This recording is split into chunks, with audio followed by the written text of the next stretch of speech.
Hormuz oil வர்ற பகுதியை ஃபுல்லாக அடைச்சிட்டாங்க. இப்போ வந்து அமெரிக்கா வந்து ரஷ்யாட்ட இருந்து ஒரு 30 நாளைக்கு இந்தியா ஆயில் வாங்கிக்கிடலாம் அப்படின்னு சொல்லியிருக்காங்க. அவங்க கத்தார் எனர்ஜி மினிஸ்டர் வந்து $150 வரைக்கும் ஆயில் பேரல் விலை கூடும் அப்படிங்கிறாங்க.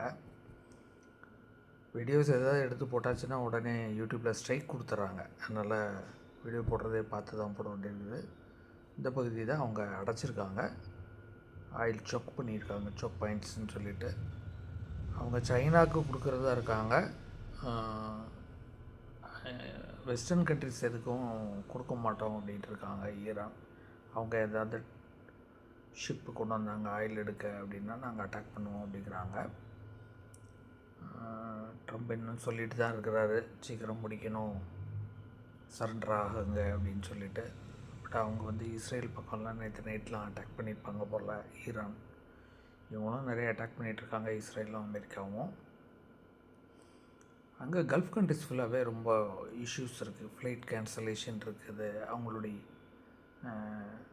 வணிக வளாகமும் அந்த மாதிரி ரிஃபைனரிஸ், ஆயில் அந்த மாதிரி பிஸ்னஸ் இடங்கள்ல அந்த குண்டுலாம் இதாகிறதுனால வேர்ல்டு வைடு ஸ்டாக் மார்க்கெட்டும் இதாக இருக்குது, எக்கனாமியும் மோசமாக தான் இருக்குது. நமக்கு இன்றைக்கும் ஸ்டாக் மார்க்கெட்டில் மைனஸில் இருந்தது. டிஃபென்ஸ் மட்டும்தான் நல்ல ப்ளஸ்க்கு இருக்குது. வார் நடக்கிறதுனால டிஃபென்ஸ் ரெக்குவயர்மெண்ட் நிறைய இருக்கும் இந்தியாவுக்கும் வெளிநாடுகளுக்கும். இந்த மாதிரி ஃப்யூச்சரில் நிறைய டிஃபென்ஸ் மிசைல்ஸ் அந்த மாதிரி விஷயங்கள் தான் அப்படிங்கிறதுனால அது நல்லா போகுது. லாங் டேர்மில் டிஃபென்ஸ் ஸ்டாக்ஸ் தான் எல்லாத்துக்குமே எல்லா கண்ட்ரிலையுமே ஒரு முக்கியமான விஷயமா இருக்கும் போல் தெரியுது. மிச்சப்படி நான் India today, CNN, news 18, Al Jazeera, Viaan, first post அப்படி எல்லாம் பார்த்துட்ருக்கேன். இதில் வந்து நிறைய அவங்க லைவ் போடுறாங்க. நீங்களும் ஃப்ரீ டைம் இருக்கும்போது பார்த்தீங்கன்னா தெரியும். இதுபோக தமிழ் சேனல் நம்ம விகடனில் வேறு டீகோடுன்னு டெய்லி நைட்டு போடுறாங்க. அதுலேயும் அவங்க விரிவாக எல்லாத்தையுமே சொல்லிடுறாங்க. இந்த மாதிரி ஒவ்வொரு சேனலுமே வந்து பிரேக்கிங் நியூஸும் போட்டுட்ருக்காங்க. அதிலே நம்ம போய் பார்க்க முடியுது என்னென்ன நியூஸ் இருக்குது அப்படிங்கிறத. எல்லாருமே ஒரு சேனல்லே அவங்க வந்து ஒரு 4 லைவ் வச்சுருக்காங்க. பழசும் லைவ் ஸ்ட்ரீமிங்கில் போயிட்டுருக்கு, புதுசாகவும் போயிட்டுருக்குது. ஸோ உள்ளே போய் பார்த்தோன்னா நிறைய அதில் நியூஸ் இருக்குது இந்த மாதிரி. அதனால் பார்க்கலாம் நீங்கள்.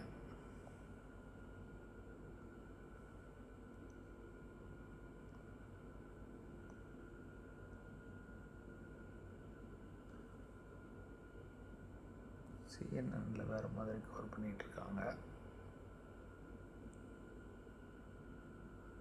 CNN லைவோடு அதை நியூஸ் 18 அவங்க ஒரே குரூப்பு. அதனால் அவங்க என்னென்ன நடந்தது அப்படிங்கிறத கவர் பண்ணிகிட்ருக்காங்க.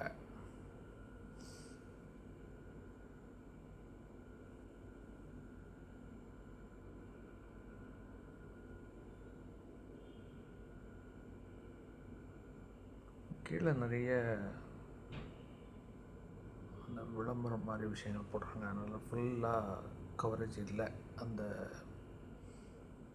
வீடியோஸ் வந்து பார்க்குறதுக்கு விஷுவல்ஸ் வந்து அதுக்கு இந்தியா டுடே இருக்கிறதுலாம் கொஞ்சம் பெட்டராக இருக்குது. என்டிடிவி ப்ராஃபிட்லேயுமே மார்க்கெட் முடிஞ்சதுக்கப்புறம் நிறைய இந்த நியூஸ் கவர் பண்ணுறாங்க. CNBC TV 18லேயுமே இதை நிறைய கவர் பண்ணுறாங்க மார்க்கெட் முடிஞ்சதுக்கப்புறம்.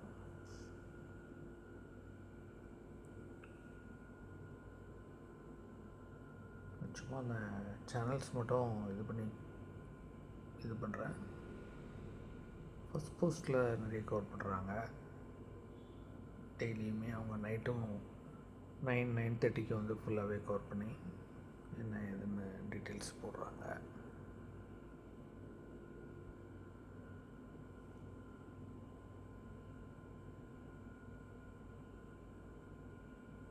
பியாண்ட்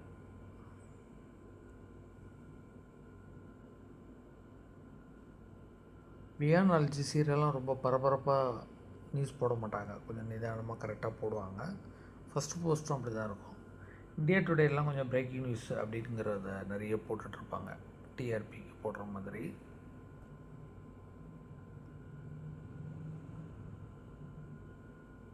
டைம்ஸ் நோவில் அவர் பேசுகிறதெல்லாம் நிறைய போடுவாங்க. அவர் ட்ரம்ப் வந்து அவங்களுடைய அஃபிஷியல்ஸ் கூட சேர்ந்து அடிக்கடி பேசுவார் டைம்ஸ் நோ. அதில் வந்து அந்த விஷயங்கள் நிறைய போடுவாங்க. அதுபோக இடையில இந்த மாதிரி வீடியோ தொகுப்பு காட்டுவாங்க. ஆயில் ஃபெசிலிட்டிஸ் அங்கே தான் நிறைய குண்டுப்பட்டு உடனே அதை எரிய ஆரம்பித்து பிரச்சனையாக இருக்குது. அவங்க சொல்கிறதா நியூஸ்லலாம் சொல்கிறாங்க, அவங்க வந்து போதும் சண்டைலாம், நீங்கள் வந்து விட்டுருங்க கல்ஃப் கண்ட்ரிஸை, அமெரிக்கா போதும் நிப்பாட்டிருங்க வாரை, எங்களுக்கு ரொம்ப கஷ்டமாக இருக்குது அந்த வார் இருக்கிறதுனால அப்படின்னு சொல்கிறாங்க போல் கல்ஃப் கண்ட்ரிஸ்லாம். ஏன்னா அவங்களுக்கு அவங்களோட பிஸ்னஸ் ஃபுல்லாக பாதிக்குது, டூரிசம் பாதிக்குது. அதுபோக எல்லா கண்ட்ரீஸ்லேருந்தும் எல்லோரும் கூடயும் பேசிகிட்டு இருக்காங்க. இப்போ நம்ம இதில் வந்து ஆஸ்திரேலியன் அவங்க பிரைம் மினிஸ்டர் கூட, அப்புறம் ஃப்ரெஞ்சு அவங்க கூட, ஆமாம் அப்படி பேசுகிறாங்க. நாங்கள் சைனாலேருந்து அவங்க வந்து அனுப்பியிருக்காங்க, இங்கே கல்ஃப் கண்ட்ரீஸில் பேச்சுவார்த்தைக்காக அனுப்பியிருக்கதா எல்லாம் போட்டிருந்தாங்க.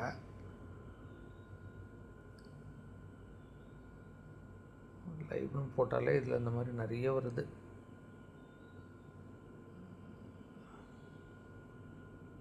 Japan mark Carney Japan live coverage இருக்குது. நெதன்யாஹூ அவங்க என்டிடிவி லைவில் ஒன்று போயிட்டுருக்குது. ஃபஸ்ட் போஸ்ட் லைவில் ட்ரம்ப் அவங்க என்ன பேசுகிறாங்க அந்த லைவ் ஒன்று போயிட்டுருக்குது. இதுதான் ஆக்சுவலாக அவங்க ஈரான் போட்டது ரொம்ப நேற்று வந்து அவங்களுக்கு இஸ்ரேலுக்கு இதாக இருந்தது அப்படின்னாங்க. அதை வந்து கிளஸ்டர் பாம் அப்படின்பாங்க. நம்ம ஸ்ரீலங்காலெல்லாம் முன்னாடி அதை யாரோ யூஸ் பண்ணாங்கன்பாங்க, கொத்து குண்டுகள் அப்படின்பாங்க. ஒரே இது தான் வரும், அதுலேருந்து நிறைய ஸ்ப்ரெட் ஆகி விடும். அது இன்டர்செப்டர்ஸ் வந்து ரொம்ப இன்டர்செப்ட் பண்ண முடியல அப்படின்காங்க. பண்ண முடியாது, அது கஷ்டம்தான். அதில் வந்து நிறைய இஸ்ரேலுக்கு பாதிப்பு இருந்தது அப்படிங்கிறாங்க.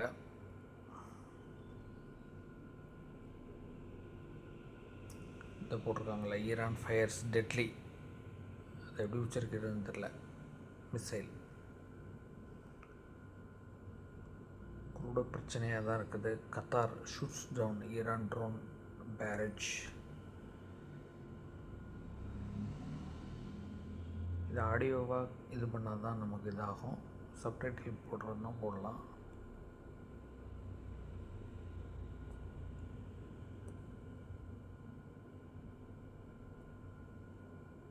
சப்டைட்டில் இல்லை.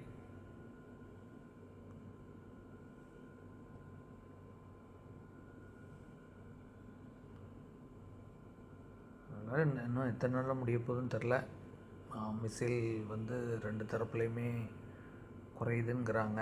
இப்போ அவங்க அமெரிக்கா யூஸ் பண்ணுற அந்த மிசைல்ஸ் வந்து இன்டர்செப்டர்ஸ் சொல்கிறாங்கல்ல, பேட்ரியட்டும் இன்னொரு பேர் சொல்கிறாங்க. அது ஒரு மாதத்துலேயே 100 தான் செய்ய முடியுமா.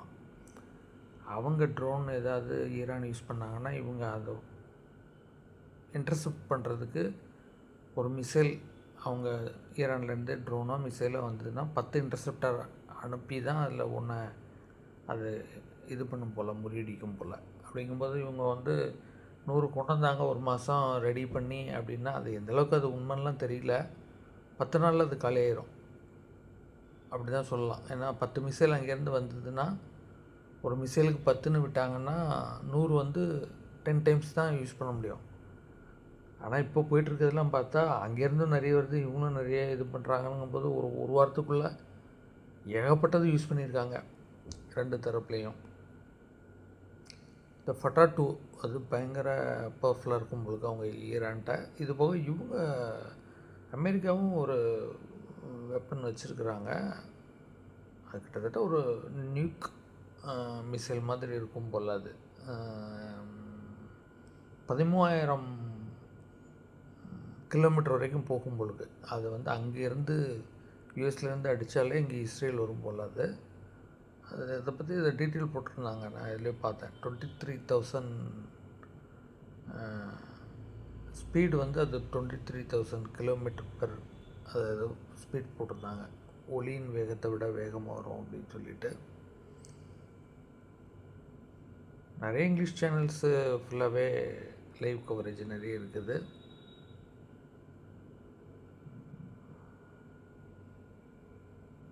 ஆனால் ரொம்ப மணி வேஸ்ட், எக்கனாமி வேஸ்ட், ஒரு தேவையில்லாத ஒரு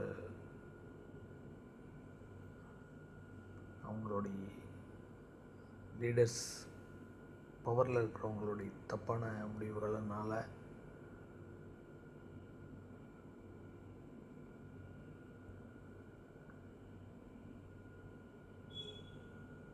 கமெண்ட்ஸ்லாம் நிறைய கமெண்ட்ஸ் எல்லா லைவ்லேயும் நிறைய சப்போர்ட்டிவாகவும் அதை எதிர்த்தும் அந்த மாதிரிலாம் நிறைய இருக்குது. ஆனால் பெரும்பாலும் மொத்தமாக பார்த்தா அமெரிக்கா, ஈரான் மேலே தான் ஒரு அதிருப்தி இருக்கிற மாதிரி இருக்குது எல்லாருக்குமே. ஏன்னா எல்லாருக்கும் அவங்கவுங்களுக்கு எக்கனாமியும் பாதிக்குது, ஸ்டாக் மார்க்கெட் பாதிக்குது, விலைவாசி கூடுது, ஆயில் விலை கூடுது, ஒரு அன்ஸ்டெபிலிட்டியாக இருக்குது இல்லை, அதனால் ஃபீல் பண்ணுறாங்க எல்லாருமே. ஸோ இவங்க தேவையில்லாமல் இந்த போரை ஆரம்பிச்சிருக்க வேண்டாம் அப்படின்ட்டு. அவங்களுமே இப்படி நினச்சிருக்க மாட்டாங்க. அவங்க எதிர்பார்த்த மாதிரி இல்லாமல் வேறு மாதிரி போயிடுச்சு. அவங்க ஒரு 4 நாளில் முடிச்சுட்டு அப்படின்னு நினச்சாங்களாம். இல்லை, எல்லாமே அன்கன்ஃபார்ம்டு நியூஸ் நிறைய இருக்குது. ஏதோ இதை முடிச்சுட்டு கியூபா பக்கமாக போகிற மாதிரி ஒரு ஐடியாவில் இருக்கிறாராம் அவர். நிறைய இந்த மாதிரி வருது.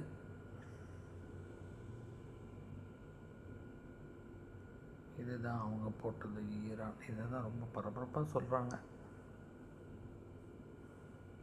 டெல் அவிவ்க்கு வந்து அவங்க போட்டாங்க அந்த கிளஸ்டர் பாம்ஸ், அந்த மாதிரி விஷயங்களை சொல்கிறாங்க. நிறைய வீடியோவில் அந்த பிக்சர்ஸ்லாம் இருக்குது. இதில் வேறு நிறைய சேனல்ஸில் வந்து ஏஐ யூஸ் பண்ணிலாம் நிறைய வீடியோஸ் வருது. கன்ஃபார்ம்டு இதெல்லாம் பார்க்கணுன்னா எங்கள் சேனல் பாருங்கள், அந்த மாதிரிலாம் சொல்கிறாங்க. ஓகே, இதில் எந்த அளவுக்கு கட் பண்ணி போடணும்னு எனக்கு தெரியல. முழுசாக போட்டால் அது இது அது அப்படின்னு அவன் யூடியூப் ஸ்ட்ரைக் கொடுத்துடக்கூடாது. அதனால் ஒரு ஸ்கொயராக கட் பண்ணி போட்டு பார்ப்போம் சரியாக வருதான்னு.